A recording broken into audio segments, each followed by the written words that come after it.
अस्सलाम वालेकुम। फैसल अब्बासी आपकी खिदमत में हाजिर है इस उम्मीद, यकीन और दुआ के साथ कि आप जहाँ कहीं भी सुन रहे हैं ठीक हैं, खैर खैरियत से हैं। अल्लाह रब्बुल इज़्ज़त की खुसूसी रहमतें आप पे साया किए हुए हैं। आज के वीलॉग में दो बड़े इंपॉर्टेंट इश्यूज़ हैं। एक इशू तो ये है कि जो पाकिस्तान क्रिकेट टीम से वाबस्ता है, मोहसिन नकवी साहब ने कहा बड़ी सर्जरी करनी पड़ेगी। सर्जरी तो तब होगी जब ये वापस आएंगे, लेकिन पाकिस्तान क्रिकेट टीम की जो वापसी की राह है वो बहुत जल्द हमवार हो रही है।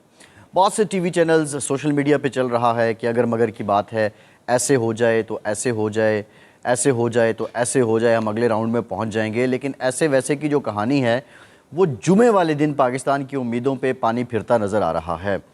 पाकिस्तान अब अगर मगर से भी बाहर हो चुका है और ये बात तय हो चुकी है कि पाकिस्तान अब T20 वर्ल्ड कप के अगले राउंड में नहीं जा रहा है। हम प्रैक्टिकली वर्ल्ड कप से बाहर हो चुके हैं। वो कैसे हो चुके हैं ये मैं आज के वीलॉग में आपको बताऊंगा। दूसरी जो इम्पोर्टेंट बात है, 30 मई को इस्लामाबाद हाई कोर्ट ने जो सेलुलर कंपनीज़ हैं उनको ये हुक्म दिया था कि जो कॉल डाटा है उसकी रसाई जो है वो किसी को ना दी जाए, और जो सिक्योरिटी एजेंसीज़ हैं और लॉ इन्फोर्समेंट इदारे हैं उनको भी ना दी जाए। इस्लामाबाद हाई कोर्ट का ये कहना था कि ये एक गैर कानूनी अमल है और ये रसाई नहीं दी जा सकती है। बहरहाल एक लंबी चौड़ी बात चली थी, उस पर समाअत हुई थी और उसके बाद ये फिर फैसला आया था। ये स्टैंडिंग ऑर्डर था इस्लामाबाद हाई कोर्ट का। टेलीकॉम कंपनीज़ फ़ोन कॉल और डाटा तक रसाई पर पाबंदी आयद कर दी गई। अब मामला क्या है? ये तो पाबंदी तो आयद कर दी गई है, इसके बहुत से कानूनी पहलू हैं। बहुत से लोगों का कहना है कि पूरी दुनिया में ये होता है कि जो लॉ इन्फोर्समेंट एजेंसीज़ हैं, सिक्योरिटी इदारे हैं, वो सर्विलेंस करते हैं, लेकिन सर्विलेंस की भी एक लिमिट होती है। तो अब अदालत का ये हुक्म है और उस हुक्म की तामील तो हो रही है। 7 जून से ऑनवर्ड जो इदारे हैं, पुलिस है, दीगर एजेंसीज़ हैं, उनको कॉल डाटा नहीं मिल रहा है। लेकिन आज अखबार में एक ख़बर लगी है और ये बड़ी इंटरेस्टिंग ख़बर है। ये ख़बर बताती है कि पंजाब पुलिस को मोबाइल फ़ोन डाटा की फ़राहमी बंद होने से तफ्तीश का अमल शदीद मुतासिर हुआ है। सेलुलर कंपनियों ने 7 जून से डाटा फ़राहम करने से इनकार कर दिया है और IT शोबा जो है वो गैर फ़ाल हो चुका है पुलिस का। रावलपिंडी में सिर्फ 5000 मुकदमात की तफ्तीश रुक गई है। तफ्तीश का 70% इन्हिसार टेक्नोलॉजी पर है। ह्यूमन बेस्ड इंटेलिजेंस पर मुंतकली से वक्त और वसाइल का ज़िया भी हो रहा है और बहुत ज़्यादा वसाइल इसके लिए चाहिए भी हैं, ये कहना है पुलिस हुक्काम का।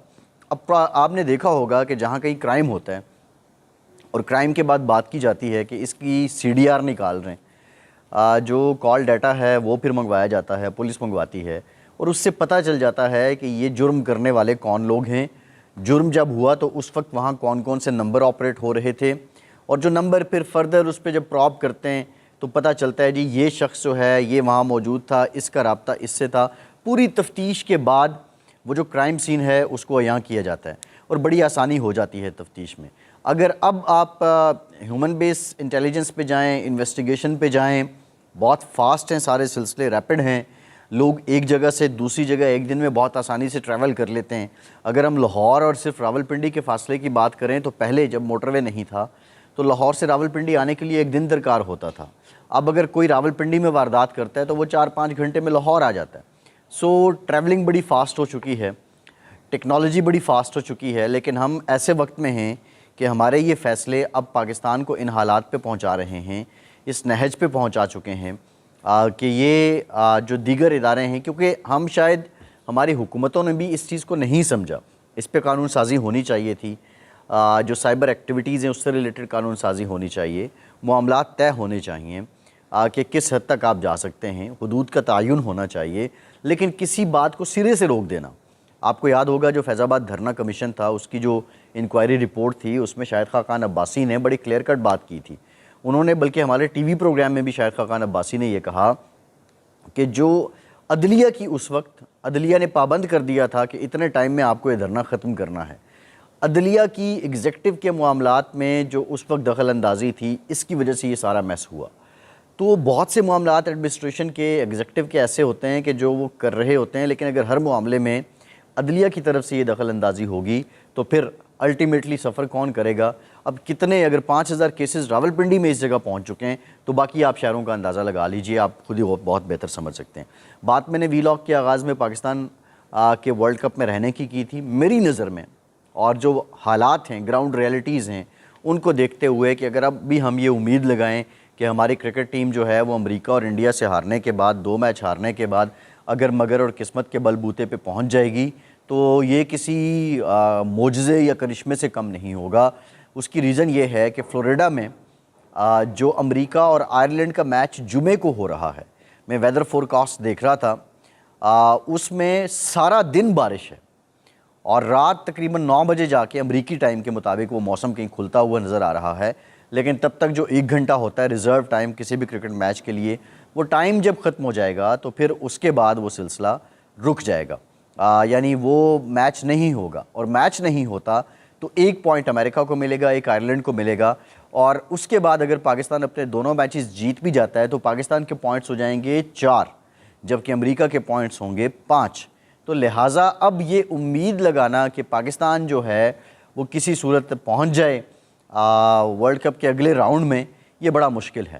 اگلے سال پھر آپ کو کوالیفائر کھیلنے پڑیں گے، ویسے ہی کوالیفائر جس طرح اب ہم ہاکی کی کھیل رہے ہیں، یہ زوال کی عجیب و غریب قسم کی کہانی ہے، لیکن جو کرکٹ شائقین ہیں پاکستان کے، ہمیں امیدیں ضرور لگانی چاہیے، قسمت پہ بھی بھروسہ رکھنا چاہیے، دعائیں بھی مانگنی چاہیے، لیکن ریالٹیز کو بھی دیکھنا چاہیے۔ ریالٹی از دیٹ کہ 120 رنز کا ٹارگٹ ہم نہیں حاصل کر سکے انڈیا کے ساتھ۔ ریالٹی از دیٹ کہ آپ کے پلیئرز کی باڈی لینگویج کسی صورت بھی کرکٹرز جیسی نہیں تھی۔ ریالٹی از دیٹ کہ آپ اپنی ذات کے لیے تو کھیلتے ہیں، آپ پاکستان کے لیے نہیں کھیلتے۔ ریالٹی از دیٹ کہ آپ کے ڈریسنگ روم کی لڑائیاں آپ کے ایکشن سے گراؤنڈ کے اندر بھی نظر آتی ہیں۔ ریالٹی از دیٹ کہ جو آپ کا ڈگ آؤٹ ہے، وہاں پہ بیٹھے ہوئے آپ کے جیسچرز، آپ کی آنکھیں بتا دیتی ہیں کہ آپ کس کو ناپسند کر رہے ہیں۔ ریالٹی از دیٹ کہ بطور کپتان آپ کو سمجھ ہی نہیں آتی کہ کب بیٹھنا ہے اور کب کھڑے ہونا ہے۔ ریالٹی از دیٹ کہ آپ کی اقربا پروری اور آپ کی دوستیاں اتنی زیادہ ہیں کہ وہ لوگ جو بلو ایوریج ہیں، جو کسی صورت بیٹسمین کے کرائٹیریا پہ پورا نہیں اترتے، آپ ان کو نوازتے ہیں، آپ ان کو کھلاتے ہیں، اور آپ ان کو اگر وہ باؤلنگ میں نہیں، آبویسلی باؤلنگ بیٹنگ دونوں ناکام ہے، لیکن باؤلنگ میں جگہ نہیں بنتی تو آپ ان کو ایز اے بیٹسمین کھلا لیتے ہیں، کیونکہ آپ دوستیاں نبھا رہے ہیں، آپ سیلف اسٹیکس بچا رہے ہیں، آپ نے اپنے پرسنل گولز اینڈ موٹیوز رکھے ہوئے ہیں، آپ کو پاکستان کے عوام کی کوئی فکر نہیں ہے۔ پاکستان انڈیا کرکٹ میچ، اس کی دوسری اننگ جب پاکستان بیٹنگ کر رہا تھا تو میں نے پبلک میں جا کے دیکھی۔ لاہور اس حوالے سے پورا پاکستان ہی ویسے جب کرکٹ میچ ہوتا ہے بڑی بڑی سکرینز لگانے کا یہ کلچر آ چکا ہے، لیکن لاہور بہت آگے ہے۔ لاہوریوں کی کوشش ہوتی ہے کہ ہمارے پاس سیلیبریشن کا کوئی موقع آئے۔ میں بیٹھا ہوا تھا، میں نے لوگوں کو، بچوں کو، خواتین کو، بڑوں کو روتے ہوئے دیکھا ہے کہ جب آپ نے اپنی نالائکی اور نااہلی سے یہ ثابت کیا اور اپنی بدنیتی کو ظاہر کیا اور آپ انڈیا سے ہارے۔ آپ کو ان لوگوں کے ان جذبات کا، ان خیالات کا، ان احساسات کی کوئی قدر نہیں ہے۔ آپ کو قدر ہے تو اپنے پرسنل موٹیوز کی۔ یہ دن پھر آن پڑا ہے۔ فیصل عباسی کو اجازت دیجیے۔